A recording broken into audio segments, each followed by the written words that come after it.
Bienvenue dans cette formation accélérée dans laquelle je vais vous apprendre à créer un tips, donc à créer un pronostic. En fait, c'est une formation qui intéresse mes clients auxquels j'ai livré un blog de Tipster Pro en ligne. C'est-à-dire que vous avez maintenant un blog qui vous donne la possibilité de générer des pronostics en ligne. Donc, sans plus attendre, on va se connecter, n'est-ce pas?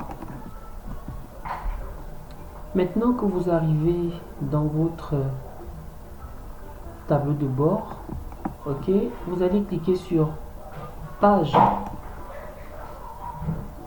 La page et vous allez voir tips en bas. Vous allez cliquer sur Edit with Elementor.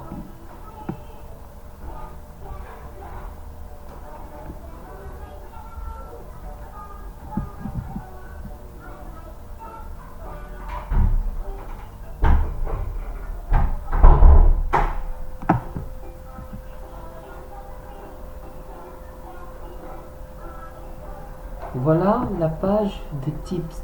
Vous voyez, elle est là.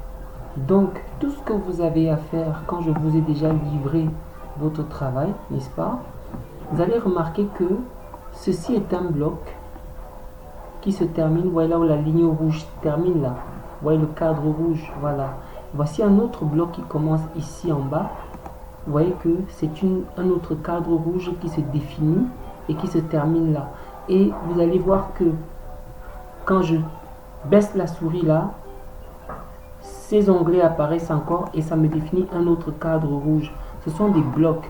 Et vous allez voir donc à l'intérieur de ce bloc, il y a plusieurs éléments. Un élément, un élément, un élément et un élément. Vous avez vu? Pour chaque élément que vous voulez ajouter dans une publication de tips, n'est-ce pas? Vous allez juste devoir les insérer les uns en dessous des autres. Pour chaque nouveau tips que vous voulez publier, vous allez juste dupliquer le bloc qui contient déjà un ensemble d'éléments. Donc, ce que je vais faire maintenant, c'est que par exemple, je vais créer un tips après celui-ci. C'est un bloc d'éléments. Donc, je vais faire un premier clic sur le bloc d'éléments pour me rassurer que c'est sur lui que je travaille, c'est-à-dire le tout dernier. Vous avez vu, il n'y a rien d'autre en bas. Je vais faire un clic et un deuxième clic. Maintenant, c'est un clic droit qui va me faire apparaître un menu contextuel. Je veux dire ici que le premier clic, c'est un clic gauche, juste pour sélectionner le bloc. Ok. Le deuxième clic est un clic droit qui me fait apparaître un menu contextuel.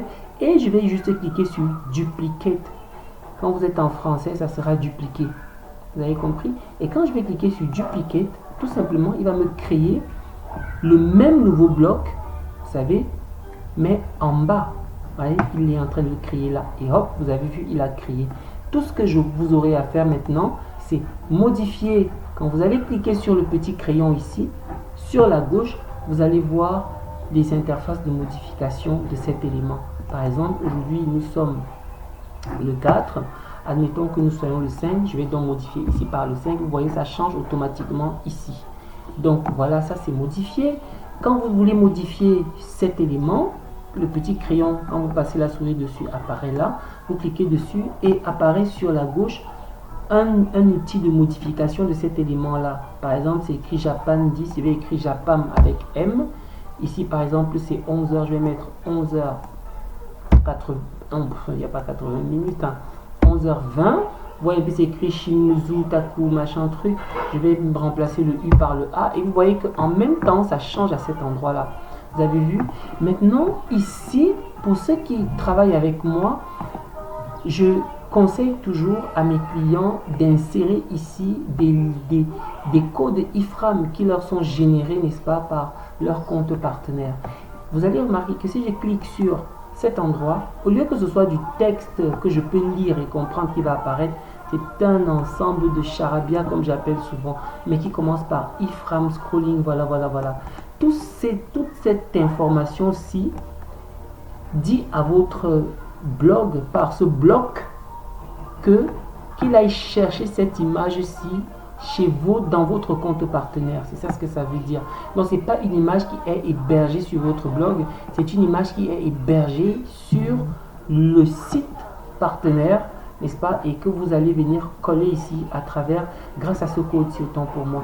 Et après que vous ayez fait tout cela, par exemple, vous ayez fait tout ceci, vous allez cliquer sur Update ici en bas, Update. Et quand vous cliquez sur Update, il va mettre à jour cette information. Par exemple, si je viens maintenant ici et je clique, par exemple, le site, voilà, et que j'aille sur l'onglet Tips,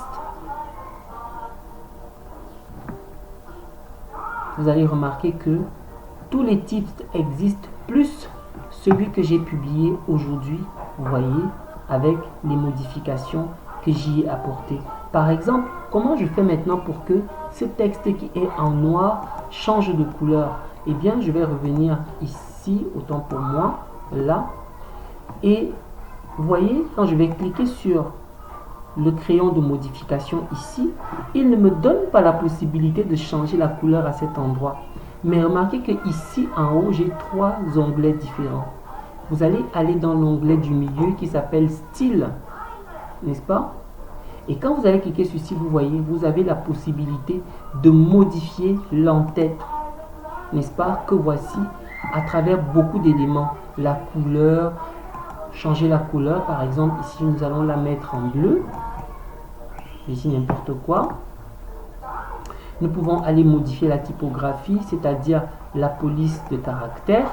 Quand vous allez cliquer sur cette petite flèche ici, beaucoup de polices vont apparaître là. Vous pouvez changer la taille, size, vous voyez, la taille, voilà. Vous pouvez mettre en gras, par exemple, si je mets 900, ça me fait vraiment du gros gras. Si je ramène ça à 100, vous voyez, ça devient plus mince. Voilà, je laisse à 600, vous voyez un peu, vous pouvez gérer ça. Vous pouvez gérer, vous voyez un peu, mettre tout ça en majuscule, en minuscule, vous voyez un peu, vous pouvez, voilà, comme ça. Et maintenant, la taille, vous pouvez mettre ça en italique, vous voyez, c'est vraiment l'espace où vous gérez. Vous pouvez mettre un trait en bas, un trait en haut, voilà, un trait pour barrer, vous comprenez, ou alors rien du tout. Vous voyez un peu, vous pouvez gérer vraiment beaucoup d'informations sur ce titre à partir de là. Et une fois que vous avez fini de faire ce que vous voulez faire à cet endroit, vous pouvez par exemple le pousser comme ça vers la droite, le pousser vers voilà, la droite ici, la gauche ici, le laisser centrer là, voilà. Une fois que vous avez fini de faire tout ça, bah, vous cliquez sur Update. Et là, quand vous allez venir ici, si on rafraîchit tout simplement, la mise en forme a bien été appliquée et vous allez remarquer que mon tips du jour ou de l'heure a été modifié selon mes besoins, selon ce que je veux. Voilà. Maintenant, vous savez comment ajouter, modifier, changer, créer un tips, n'est-ce pas, pour votre blog de tipster, n'est-ce pas? À la prochaine dans un autre tutoriel.